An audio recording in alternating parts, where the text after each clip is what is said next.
Bismillahirrahmanirrahim. Assalamualaikum warahmatullahi wabarakatuh. Kembali lagi dengan saya Yustisia Mevela NIM 1814080074 dalam mata kuliah Metodologi Penelitian kelas Tadris IPA Fisika B. Dengan dosen pengampu Ibu Dr. Milyasari SPD MSI Fakultas Tarbiyah dan Keguruan UIN Imam Bonjol Padang. Baik, pada kesempatan kali ini saya akan membahas tentang topik 4 yaitu bab 3 metode penelitian. Yang pertama yaitu rancangan atau desain penelitian.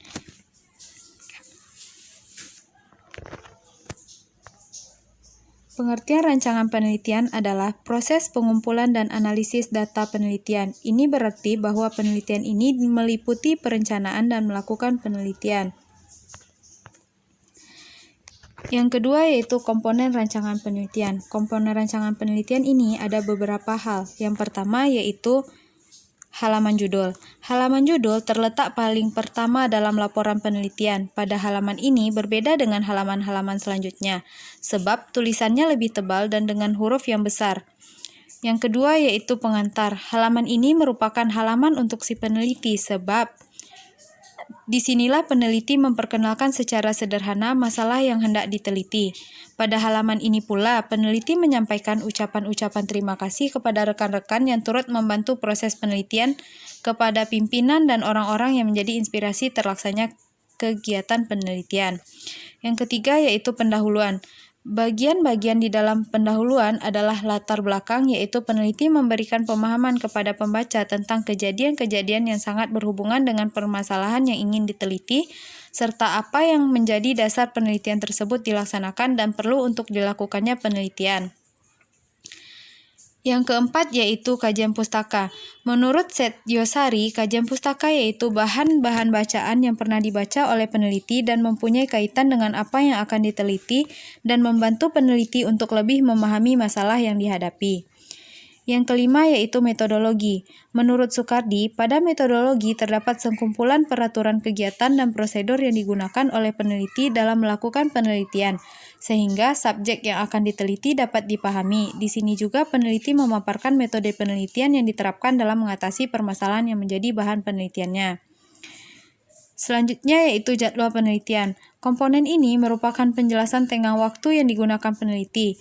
Penentuan jadwal menjadi sebuah target yang waktu akan diselesaikan dalam melaksanakan penelitian. Agar setiap kegiatan dapat diperhitungkan semakin singkat waktu penelitian, maka semakin sedikit pula biaya yang dikeluarkan. Selanjutnya yaitu rencana anggaran atau estimasi biaya jika diperlukan. Dalam melakukan penelitian, pelaku memerlukan biaya yang bervariasi, tergantung tempat dan waktu penelitiannya. Semakin jauh tempat-tempat mengumpulkan data, maka akan memerlukan waktu yang sangat lama dan semakin banyak pula biaya yang dikeluarkan. Yang kedua yaitu populasi dan responden penelitian.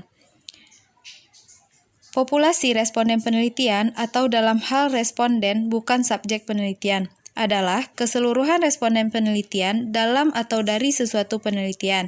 Setiap responden penelitian otomatis menjadi anggota populasi responden penelitian. Responden penelitian adalah seseorang karena lazimnya berupa orang yang diminta untuk memberikan respon atau jawaban terhadap pertanyaan-pertanyaan langsung atau tidak langsung, lisan atau tertulis, atau berupa perbuatan yang diajukan oleh peneliti. Di sini saya mendapatkan contoh yang pertama yaitu mengetes hasil belajar siswa sejak kelas pertama sampai kelas akhir sesuatu jenjang pendidikan, SD, SMP, dan SMA, lewat UN ataupun UAS. Pertama, dari seluruh mata pelajaran yang harus dikuasai murid, hanya beberapa mata pelajaran yang harus diteskan atau sampel mata pelajaran. Yang ketiga yaitu teknik pengambilan sampel. Teknik pengambilan sampel adalah sebagian atau sebagai wakil populasi yang karena diteliti. Pengambilan sampel adalah teknik memilih anggota individu atau bagian dari populasi untuk membuat kesimpulan statistik dari populasi tersebut dan memperkirakan karakteristik seluruh populasi. Selanjutnya yaitu probability sampling. Probability sampling adalah teknik pengambilan sampel di mana seorang peneliti menetapkan pilihan beberapa kriteria dan memilih anggota populasi secara acak.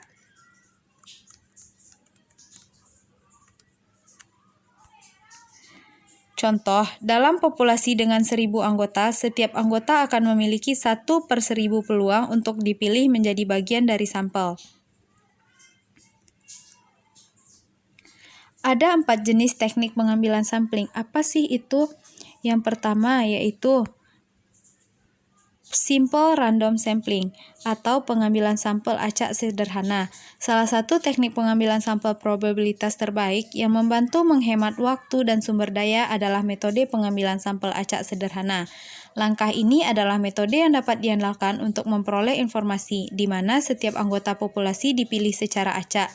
Hanya secara kebetulan, setiap individu memiliki probabilitas yang sama untuk dipilih menjadi bagian dari sampel. Contohnya, peneliti ingin memilih sampel acak sederhana dari 100 karyawan perusahaan X. Peneliti menetapkan nomor untuk setiap karyawan dalam database perusahaan dari 1 hingga 1000 dan menggunakan generator nomor acak untuk memilih 100 angka. Yang kedua yaitu pengambilan sampel acak berdasarkan area atau cluster random sampling. Cluster random sampling adalah suatu metode di mana peneliti membagi seluruh populasi menjadi beberapa bagian atau cluster yang mewakili suatu populasi. Contohnya yaitu, perusahaan memiliki kantor di 10 kota di seluruh negeri, semuanya dengan jumlah karyawan yang kira-kira sama dengan peran yang sama. Peneliti tidak memiliki kapasitas untuk pergi ke setiap kantor untuk mengumpulkan data. Jadi, peneliti menggunakan pengambilan sampel acak untuk memilih 3 kantor ini adalah kelompok Anda. Yang ketiga yaitu sistem random sampling, yang berarti pengambilan sampel acak secara sistematis. Peneliti menggunakan metode pengambilan sampel sistematis untuk memilih anggota sampel suatu populasi secara berkala. Contohnya, misalkan seorang peneliti bermaksud untuk mengumpulkan sampel sistematis dari 500 orang dalam populasi 5.000.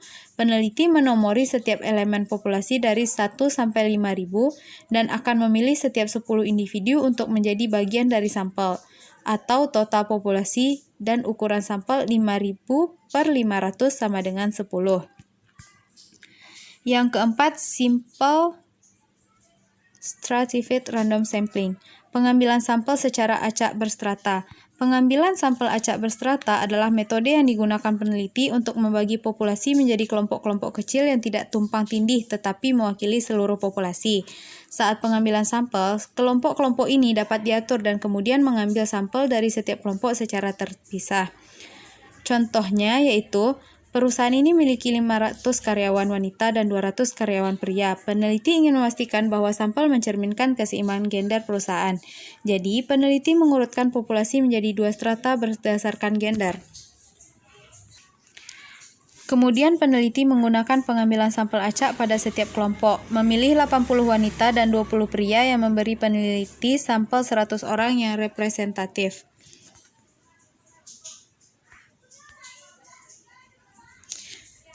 Selanjutnya yaitu non-probability sampling. Dalam non-probability sampling, peneliti memilih anggota untuk penelitian secara acak. Metode pengambilan sampel ini bukan proses seleksi tetap atau standar.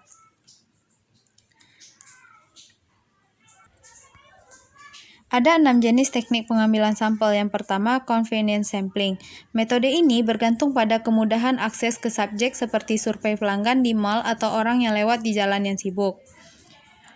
Yang kedua yaitu judgmental atau purposive sampling. Metode ini dibentuk oleh kebijaksanaan peneliti. Peneliti hanya mempertimbangkan tujuan penelitian bersama dengan pemahaman khalayak sasaran. Yang ketiga yaitu snowball sampling. Snowball sampling adalah metode pengambilan sampel yang peneliti tetapkan ketika jumlah sulit dilacak. Misalnya, akan sangat menantang untuk mensurvei orang-orang yang tidak memiliki perlindungan atau imigran ilegal.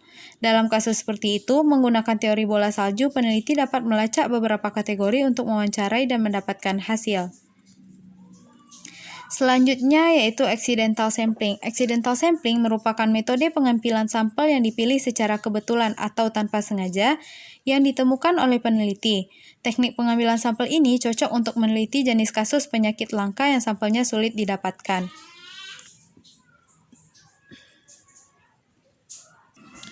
Selanjutnya yaitu kuota sampling. Dalam pengambilan sampel kuota, pemilihan anggota dalam teknik pengambilan sampel ini dilakukan berdasarkan standar yang telah ditentukan sebelumnya. Dalam hal ini, ketika sampel dibentuk berdasarkan atribut tertentu, sampel yang dibuat akan memiliki kualitas yang sama dengan yang ditemukan dalam total populasi langkah adalah metode pengumpulan sampel yang cepat. Selanjutnya yaitu voluntary response sampling. Mirip dengan convenience sample, teknik sampling yang satu ini terutama didasarkan pada kemudahan akses. Alih-alih peneliti memiliki peserta dan langsung menghubungi mereka, orang-orang menjadi sukarelawan sendiri, misalnya dengan menanggapi survei online publik. Selanjutnya yaitu variabel dan data penilaian. Variabel terbagi 3. Yang pertama yaitu variabel bebas. Variabel ini mempunyai pengaruh atau menjadi penyebab terjadinya perubahan pada variabel lain, sehingga bisa dikatakan bahwa perubahan yang terjadi pada variabel ini diasumsikan akan mengakibatkan terjadinya perubahan variabel lain. Contoh, jika dalam sebuah penelitian dinyatakan akan berusaha mengungkap pengaruh motivasi belajar terhadap prestasi mahasiswa, maka variabel bebasnya adalah motivasi belajar. Disebut variabel bebas karena variabel ini tidak bergantung pada variabel lain. Yang kedua yaitu variabel terikat atau dependent variable. Variabel terikat atau adalah variabel yang keberadaannya menjadi suatu akibat dikarenakan adanya variabel bebas. Disebut variabel terikat karena kondisi atau variasinya terkait dengan dipengaruhi oleh variasi variabel lain. Yang ketiga yaitu jenis variabel kontrol atau control variable. Jenis variabel ini merupakan variabel yang dibatasi dan dikendalikan pengaruhnya sehingga tidak berpengaruh pada gejala yang sedang diteliti. Dengan kata lain, yaitu dampak dari variabel bebas terhadap variabel terikat tidak dipengaruhi oleh faktor luar yang sedang diteliti. Selanjutnya yaitu bentuk-bentuk instrumen penilaian. Instrumen penelitian adalah alat bantu yang digunakan dalam metode pengambilan data oleh peneliti untuk menganalisa hasil penelitian yang dilakukan pada langkah penelitian sosial selanjutnya. Jenis-jenis instrumen penelitian. Yang pertama yaitu kuesioner. Alat pengumpulan data yang pertama adalah kuesioner atau angket. Dalam instrumen penelitian, kuesioner ini identik dengan penelitian kuantitatif karena data yang diberikan kepada informan adalah data yang ada jawaban terbuka dan tertutup. Yang kedua yaitu wawancara. Jenis instrumen penelitian yang kedua dalam pengumpulan data adalah wawancara yang biasanya dilakukan dalam penelitian kualitatif. Yang ketiga yaitu observasi. Observasi atau pengamatan merupakan kegiatan memperhatikan objek penelitian dengan seksama. Selain itu, kegiatan pada proses observasi bertujuan mencatat setiap kegiatan yang relevan dengan tujuan penelitian yang telah dibuat. Yang keempat yaitu dokumentasi. Cara lain untuk dapat memperoleh data dan responden dan informan adalah menggunakan dokumentasi. Dengan dokumentasi, peneliti memperoleh informasi dan berbagai macam sumber. Sumber tersebut antara lain tempat tinggal, alamat, dan latar belakang pendidikan. Yang terakhir yaitu tes. Tes sebagai instrumen penelitian, khususnya dalam pengumpulan data, penelitian merupakan serangkaian pertanyaan yang digunakan untuk mengukur keterampilan, pengetahuan, intelijensi, kemampuan, dan bakat. Yang keenam tentang teknik pengumpulan data. Yang pertama yaitu observasi atau pengamatan. Nasution menyatakan bahwa observasi adalah dasar semua ilmu pengetahuan. Para ilmuwan hanya dapat bekerja berdasarkan data, yaitu fakta mengenai dunia kenyataan yang diperoleh melalui observasi.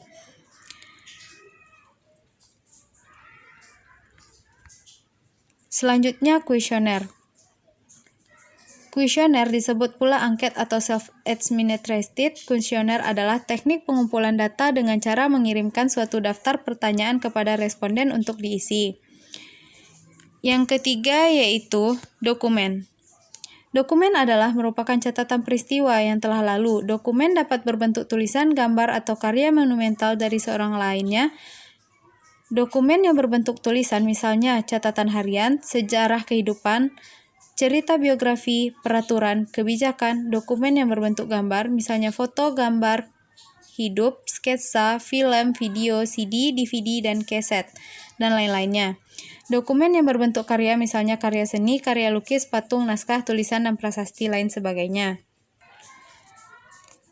Yang terakhir yaitu interview atau wawancara. Wawancara adalah suatu tanya jawab secara tatap muka yang dilaksanakan oleh pewawancara dengan orang yang diwawancarai untuk memperoleh informasi yang dibutuhkan. Selanjutnya yaitu teknik pengolahan data secara deskriptif. Pengolahan data adalah suatu proses dalam memperoleh data ringkasan atau angka ringkasan dengan menggunakan cara-cara atau rumus-rumus tertentu. Proses pengolahan data yang pertama yaitu verifikasi.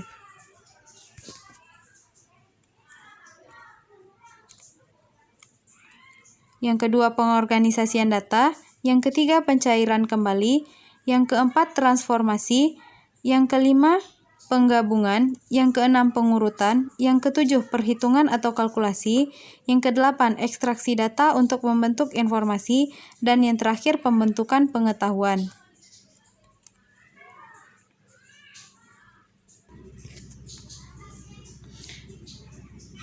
Kegiatan-kegiatan dalam pengolahan data yang pertama yaitu editing, yang kedua coding, dan yang ketiga tabulasi. Selanjutnya materi terakhir yaitu prosedur penelitian atau langkah kegiatan penelitian. Yang pertama, mengidentifikasi dan merumuskan masalah.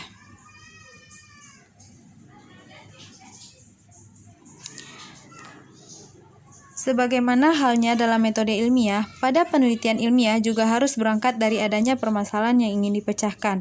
Sebelum melaksanakan penelitian ilmiah, perlu dilakukan identifikasi masalah. Proses identifikasi masalah penting dilakukan agar rumusan masalah menjadi tajam dan sebagai bentuk data awal bahwa dalam penelitian ilmiah tersebut memang dibutuhkan pemecahan masalah melalui penelitian. Yang kedua yaitu melakukan studi pendahuluan. Di dalam penelitian ilmiah, perlu dilakukan sebuah studi pendahuluan. Peneliti dapat melakukannya dengan menelusuri dan memahami kajian pustaka untuk bahan penyusun landasan teori yang dibutuhkan untuk menyusun hipotesis maupun pembahasan hasil penelitian nantinya. Yang ketiga yaitu merumuskan hipotesis. Hipotesis perlu dirumuskan dalam sebuah penelitian ilmiah, lebih-lebih penelitian kuantitatif. Dengan menyatakan hipotesis, maka penelitian ilmiah yang dilakukan peneliti akan lebih fokus terhadap masalah yang diangkat. Yang keempat yaitu mengidentifikasi variabel dan definisi operasional variabel. Sebuah variabel dalam penelitian ilmiah adalah fenomena yang akan atau tidak akan terjadi sebagai akibat adanya fenomena lain. Yang kelima yaitu menentukan rancangan atau desain penelitian. Rancangan penelitian yang sering pula disebut sebagai desain penelitian, rancangan penelitian merupakan prosedur atau langkah-langkah aplikatif penelitian yang berguna sebagai pedoman dalam melaksanakan penelitian ilmiah bagi si peneliti yang bersangkutan. Yang keenam yaitu menentukan dan mengembangkan instrumen penelitian. Apakah yang dimaksud dengan instrumen penelitian? Instrumen penelitian merupakan alat yang digunakan oleh peneliti untuk mengumpulkan data yang dibutuhkan. Beragam alat dan teknik pengumpulan data yang dapat dipilih sesuai dengan tujuan dan jenis penelitian ilmiah yang dilakukan. Selanjutnya yaitu menentukan subjek penelitian. Orang yang terlibat dalam penelitian ilmiah dan berperan sebagai sumber data disebut sebagai subjek penelitian. Seringkali subjek penelitian berkaitan dengan populasi dan sampel penelitian. Yang kedelapan yaitu melaksanakan penelitian.